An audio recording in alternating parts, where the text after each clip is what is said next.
Welcome, listeners, to the Cyber GPT Pulse podcast, your go to place for staying updated on everything related to cybersecurity. So, I'm your host, Muhammad Ilyas. I'm your co-host Amiruddin. Uh, Today, we will be delving into the latest advancements in cloud computing and AI from AWS reInvent 2023, which happened last month. So, the keynotes overview in this. So, we begin with an overview of the keynote speech at AWS reInvent 2023. The speakers covered a broad range of topics, including AI, cloud-based large language models, and strategic partnership with companies like NVIDIA and Anthropic. They were clearly emphasizing on the frugal architect approach, stressing the cost optimization in cloud and the cloud services. And there were security issues addressed, particularly concerning AI and the large language models development, where they briefly touched upon various security issues, right from enterprise security, cloud security, and as well as the vulnerabilities and the various cloud, the from the DevSecOps perspective as well. Yep. If we categorize the talks, the keynote talks of these 3 days, the CEO Adam was most focused on business partnership of NVIDIA and Anthropic. Uh, they are planning to be the only partner for LLM, and the CTOs were giving the tech update. There were a couple of security specific updates too, which we will be discussing now. So first the first major talk which was leading through these keynotes was about Amazon inspectors update. So there are significant updates to inspector as well as security management services. So the essentially it is announced that there will be more integration of integration to the developer tools for container image security assessment and agentless vulnerability assessment for EC2. And there is another notable feature, which will be the extension of AWS Lambda code scanning, now enhanced with the Gen AI powered this, which is Amazon Q. So the Amazon Q powered remediation system will be integrated there. And if we talk about in the general sense, the last reInvent was all about data. This year was all about the Amazon Q or Gen AI. Oh yeah, and also adding to it, and there were other key benefits they also mentioned, like the centrally managed software, the BOM, the SBOM they call it as the software bill of materials, can be export from all the monitored resources, and also the this AWS Security Hub, and the Amazon Event Bridge can automate workflows and ticket routing to the appropriate team whenever the issues comes up. And to the next keynote that was addressed is like AWS Security Hub enhancements. So it was announced that the improvements in an AWS Security Hub, CSPM, including a more efficient dashboard and by enriching the capabilities, which allows users to better prioritize and take actions on security findings, but still there's room for improvement in terms of its visualization for the use of users. And there were updates rolled out, including integrating developer tools such as, from the CI/CD perspective, Jenkins or TeamCity to enable container image security assessment, as well as briefing on preview for agentless vulnerability assessments for the Amazon EC2 instances. Uh, So the Yeah, so it was interesting updates in security hub, but there was significant updates in guard duty. Do you like to shed light on that too? Sure. While discussions were in place for the Amazon Guard Duty, but a threat intelligence services and its role in monitoring for malicious behavior across various Amazon environments, which can introduce a new feature for real-time monitoring, where EC2 runtime threats and ECS containers. Probably the runtime monitoring is a new feature that AWS has announced, allowing more real-time monitoring, and as well as more Fargate features they have employed, which can help, the monitoring service, let's say SOC, let's say NOC, so Network Operating Center or the Security Operating System Center. They can leverage these services and proactively monitor the runtime threats and can bring up any sort of alerts. Yep. So Guard Duty did there were significant updates in Guard Duty, and similarly there were major updates in AWS Detective.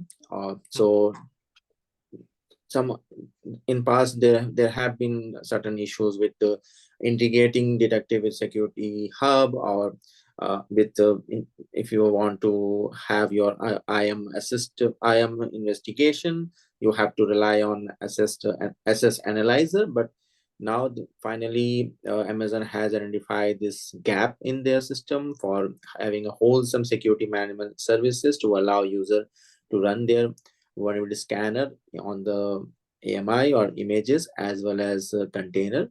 These enhance there are 4 enhanced capabilities which will be bolstering the security capabilities. First one is focused on the IAM investigation. The feature will assist the security analyst in investigating the AWS IAM objects to find the potential IOCs, and it will be leveraging the MITRE attack framework for it, automating the analysis and the IR, the incident response, integrating with the AWS Management Console as well as the other services like Security Hub. So, which will just provide the wholesome approach from CSPM moving around to the investigation of IAM. You don't have to rely on the integration of the SS analyzer. So the second major capability update was finding group summaries with the AI or Gen AI, which was more likely used word there. So utilizing Gen AI, this tool provide the natural language insight, kind of predictive analytics, uh, to speed up the security investigation and summarizing activities and impacting the activities of impacts of the security events. So this will help streamlining the investigation process for the analyze the security analyst, just like in as a data analyze at the time of data analysis, the data engineer is very uh, has their work streamlined with help of these tools of like quick sight or any other Power BI tools. So this will also help in the similar way. So the third one was integration to the Guard Duty, which is the threat intelligence tool. It's kind of as you were mentioning, it was the ECS runtime monitoring. Detective now support the security investigation for threats detected by Guard Duty ECS runtime monitoring. And the fourth one was major rebound to Security Lake. The Amazon Security Lake was a major announcement in 2022, and this feature is now enabled for security and analysts to have the query and retrieve the logs stored in the Security Lake for more comprehensive investigations. So this will essentially have a more IAM based threat hunting support, and basically is a significant step toward cloud security offering users much more powerful tools. Yeah, that's fascinating from the IAM access analyzer perspective. So, where you can validate the IAM policies with the access analyzers and have the configuration rolled out. So the AWS Identity and Access Management and Access Analyzer offers tools that help you set, verify, refine the permissions in a very neat manner. Meaning you can update to AWS config for managing configurations and introducing natural language query feature, which can in turn help you to identify the unused access granted to IAM roles and users in your organization. So if you are leading a security team, that's for an instance, so your goal is to manage security for your organization at a scale and make sure that your team follows best practices such as principles of least privilege, where you develop where developers build on AWS, so they create IAM roles for application and team members to interact with AWS services and resources. So now the IAM Access Analyzer simplifies the inspection of unused access by reporting unused access, finding across your IAM roles and users. And IAM Access Analyzer continuously analyzes the accounts in your organization to identify the unused access, which will create a centralized dashboard with finding from your delegated admin account. And then it will also find the highlighted unused roles and unused access keys for IAM users, and the passwords too from IAM user for the respective IAM users. So all this active IAM users and roles will be finding the more provide visibility into unused services, so that they can maintain the IAM of AWS in a good hygiene, and they can also automate and scale right sizing of permissions by using the event driven workflows as well. So to generate unused access finding, all the user has to do is like they have to leverage the analyzer IAM access analyzer, where they can give the finding type, external access finding, and unused access findings as well. Yep. So you are quite bang on that. So the IAM Access Analyzer, which the service which was with us, the major update is actually just providing the custom policy check, and for in respect to AWS config, the NLP query is essentially helping out classification of the non-compliant and compliant rules. Right now, you will in any of the account you'll be seeing 100 non-compliant rules and 50 compliant rules. But with help of this new feature with the Amazon Q feature, you can just write around, show me all the S3 buckets not conforming to public access, not conforming to the public access rule. So it will just, on the query, it will just show you the EC2 instance as well as the S3 ID identifiers, and it's a much more streamlined approach now. So from Amazon Q is actually has been also integrated into other capability. There was another announcement regarding application composer, which will be used for code generation with Amazon Q. It's kind of looks like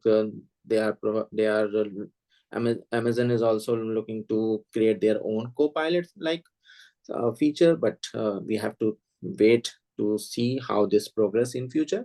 But this new feature of AWS will help in increasing service update for sure, as I discussed with the config, and it will also have various implication to enterprise and businesses, and including the rules in code transformation are being analyzed, just like Copilot maybe. Well, yeah, that's really interesting. So shifting gears a little bit here, the most important aspect of any organization, I would say, is the security and privacy in AWS. So discussions were in place on new security features, but including the automation, restore, testing, validation services of AWS Amazon Backup, which emphasizes on the importance of privacy, zero trust security, and AI-based identity information management programs. So, and also they brought up the new key feature where there is an absence of disaster recovery and zero trust security. So topics such as AI scaling, monitoring, and security coding in Cloud S3 buckets are also slowly, flowing into the AWS zero trust models. So, but there were no talks specifically on disaster recovery and zero trust security. Um, Despite being considered popular for some time now, but topics such as disaster recovery and zero trust security were absent from the talks. So the trust is not notable but difficult goal. So he also notes that despite the diminishment of zero trust in these years talks, because the idea of zero trust is still being supported by most of the organizations across the across the cybersecurity scope. But then there were few the major snags they had to come over, uh, to implement the zero trust as well as the disaster recovery. But then they have to slowly switch them into business continuity model where AWS can adopt, so that in the upcoming reinvent session they can full-fledgedly fabricate the principles in the AWS cloud, since there were recent developments in it. So finally they review how AWS can help their own zero trust journey, focusing on underlying security objectives that matter most to the end users, meaning the customers. So technological approaches, there are rise and fall, but underlying security objectives tend to be relatively stable over time. So, but the good thing here, the design principles and the AWS well architected framework is something have a good zero trust model, but then but they didn't uh, solely or fundamentally mention saying they can depend on traditional network control or the network perimeters. Yeah, of course. So, yeah, that was a lacking behind, but that's always the case with the AWS ReInvent. They more likely focus on one thing and sometimes push over an important key topic for the next ReInvent. Maybe the next year we can expect a more heavily focused zero trust features. So To keep an eye on another dimension of it, from the network endpoint, do they really achieve zero trust by allowing the network packets, or is the flow between the all host or the endpoints by implementing the security control above the network layer? So are they breaking? Yeah. Yeah, interesting to bring that in the picture. Like there has been this issue from with WAF till now. Like we with the traditional network WAF, the WAF rules which has been provided with the baseline in AWS is quite fundamental. But with the development of Q and Gen AIs, the LLM will be hosted into various clusters, as well as organizations are also creating their own LLM. So now data will be fed into the organization, fed into the AWS account, and from them, those data of organization, those Gen AI, those internal Gen AIs of the organization will be learning. So for now, it is internal process because every organization is planning to have their own LLM and will be having internal data only in the access maybe. But what if there is some lateral movement from your another account into that account? So there need to be certain checks and balance in there. So for that, most of the organization are relying on proxies, using AWS gateway or their own custom proxy, just in front of WAF. But there will be a requirement of a customized input filtration or data sanitization service from AWS as we progress, having more and more LLM services created by different organization through AWS services. So that's another thing which need to be taken into account, but I didn't feel that that was covered in this segment of reInvent. So they do have some other major updates like zero ETL. It's kind of another um, it's kind of zero ETL is process of transforming unstructured data and into the structured data without losing data lineage. But uh, whether you want to have zero ETL in your account, that's another question need to be asked, because you have to discuss the data parameters space, including IAM access analyzer integration, as well as the identity management at the enterprise level, how these will be talking to each other, how you will be layering your architecture with zero ETL. So that's a very interesting discussion need to be done, and some points were discussed there regarding data parameter space for integration, as we had already discussed with IAM access analyzer. But um, there was no update regarding SCP, because SCP is the major service which is right now being used for data parameterization for, but there wasn't any update regarding that. So yeah, summing up, there were many key up key takeaways, not just for the security point of view, non-security point of view, but this in this episode we have focused on security only. So from reInvent, uh, these were the highlights which will be looking forward, which will be a forward-looking approach into AI, cloud security, as well as the evolving services of different cloud services. But I think in the near future, maybe in AWS Reinforce or next reInvent, we might see more focus on security point of view, or the different updates which will be very crucial, specifically for, as AWS themselves is focusing on Gen AI, they have to also focus on Gen AI security. So the AI security need to be first done, then we can focus on having Gen AI policies, as well as Gen AI development in our own organization. Well, yeah. So my wish for the next reInvent is to see a unification of the various data and security stores and a data catalog, so that we can have a conversational bot to deliver the trusted responses. It needs to be able to see all the places where we can have a particular data stored Mm. and map, and the same similar way. So interestingly, the day Amazon Q was launched, I tried to use it, but it was failing. So it was not able to respond a simple question. So I do understand it's a new bot, and it will take a course of time to have that robustness in it. But still, I do look forward to how Amazon Q will evolve, but it's still in its beginner stage. Yeah, certainly. Let's hope for the best. So with this, we are close to the session. So buckle up as we embark on a journey through the cyber realm. So uncovering the threats and responsibility opportunities that lie ahead.